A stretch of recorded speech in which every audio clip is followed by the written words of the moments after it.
Hi. The purpose of this brief video is to share some information related to the underlying technology behind the UAPs, the unidentified aerial phenomenon, the Navy footage of seeming drones that have amazed people and captured all the headlines. So there's soon to be like a report issued saying, "Oh no, it's not our military." That's true. It's not the Navy, so they can factually say that it's not us, but it is absolutely drones in some cases. That's made by I believe Lockheed Martin Skunk Works for CIA air branch. So like there's air branch and ground branch, but in this case CIA air branch, and they have a long history with Area 51 and any alien, anything related to Area 51 is just pure disinformation, and so don't be manipulated by it.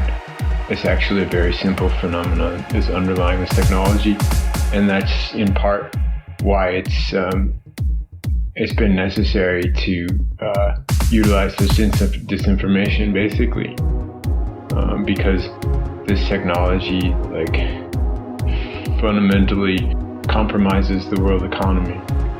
And I'm not going to go into details about it, but if you think about it, you'll understand exactly why.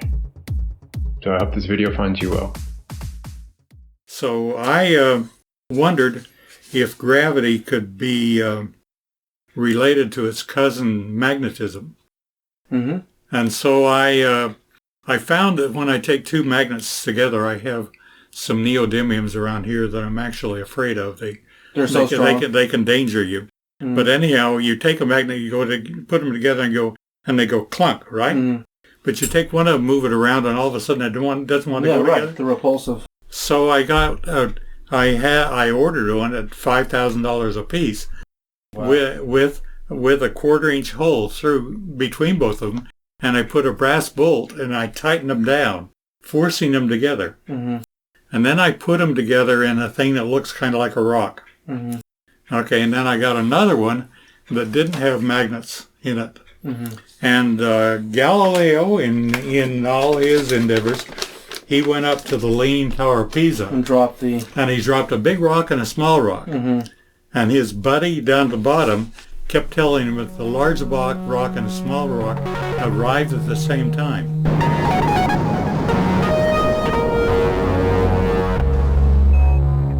Well, in my left hand I have a feather.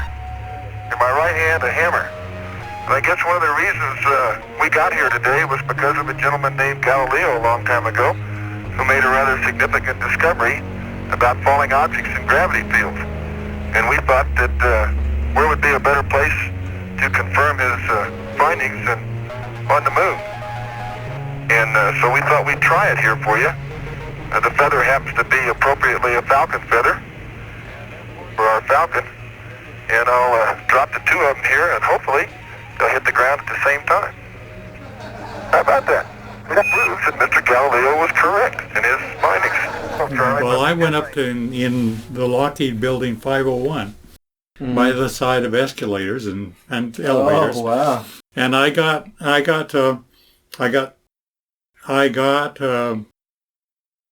9 guys that were not educated and didn't have pre opinions on anything. Mm. And I dropped my 2 rocks. Mm-hmm.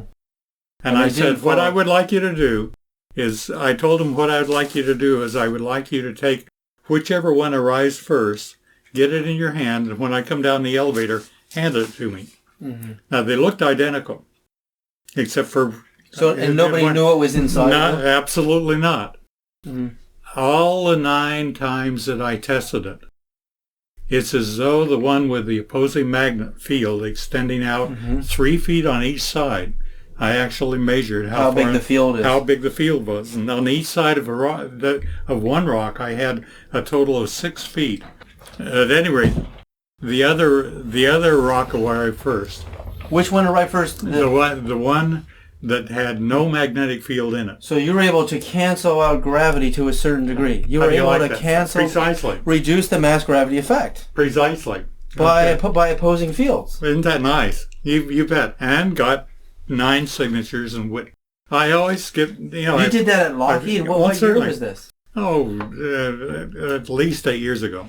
This is the actual document of Boyd's where he proved that by altering the field in a falling body, the magnetic field, it reduced its mass gravity equivalent and canceled out the effects of gravity to a certain percentage. And he did a building 500 drop test conducted from a height of 59 feet.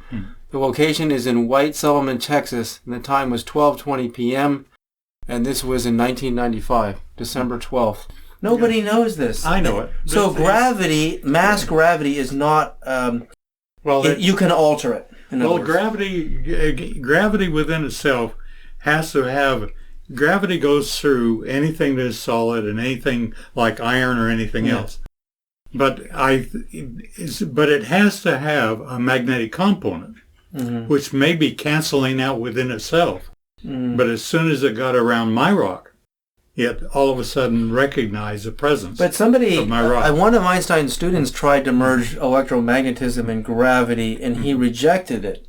But he didn't have an experiment like you did. No, I understand. I know that. Yeah. But see, nature never uses English. It doesn't speak. It doesn't speak any language. But yet it's talking to us all the time. Right. And the key thing is to identify what it's saying.